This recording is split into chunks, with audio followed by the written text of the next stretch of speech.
Kakushigoto didn't feel like a typical slice of life anime. I say this because of how it presented its plotline/timeline and how it decided to jump between them.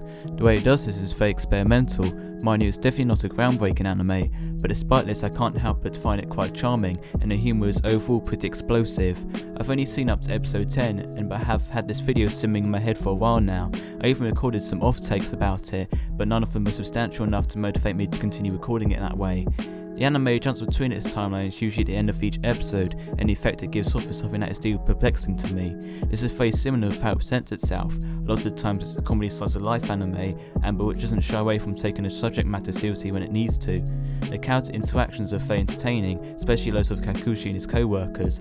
I liked how the anime set up a dilemma, and then based how the characters interact with one another depending on this context. Like how Kakushi flirts with women in one episode, the women become recurring characters because of this, and are obsessed with Kakushi despite him showing no real interest in them. Made even funnier in that he only flirts with them to begin with in order to create a crowd for him at a sports competition. Him and Kakushi's interactions together were wholesome, but felt genuine due to their flaws and how they interacted together because of this.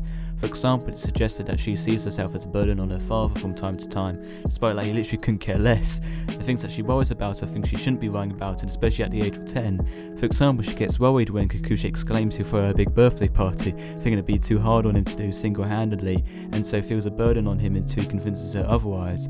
This helps to give her character more depth. I could have easily seen her character being a Mary Sue, but this helps to debunk that notion. My favourite character at the moment is him's teacher Ishigo, a fan of his work as a manga artist, and also gets caught in by Kakushi's charm. There's this one scene where him's classmates watch her sitting alone eating, theorising that her lover died from her saying that she was with him, and in reality she's literally right, as he's literally on a bench far away from her, with him in front of her.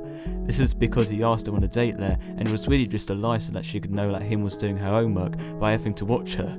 Made even more hilarious that she's more than willing to agree to do this, and to making you wonder which of the characters in this scenario is the most insanely devoted to those that they love. A lot of the comedy I personally feel like comes from the utterly absurd extents to which Kakushi would go to please him, and to hide his identity from her as a raunchy manga artist. I feel like most of the characters interacted well together and a lot of chemistry, especially Kakushi and his co-workers, whom all bounced off each other like a trampoline, while at the same time the show is able to approach its subject matter seriously when it needs to, through the experimentally presented flash forwards and the show itself. As mentioned, this helps give the characters more depth, and which is built upon equally throughout the episodes. For example, how it's revealed in episode 10 that Kakushi quit being a manga artist due to him believing that his work wasn't making people laugh anymore, and that if they ever found out about his tragic personal life, then it would be the worst thing for him as a gag manga artist. Also, I really like the music played, especially in the outro, and as it's got this kind of vintage Christmas song aesthetic vibe to it which I liked.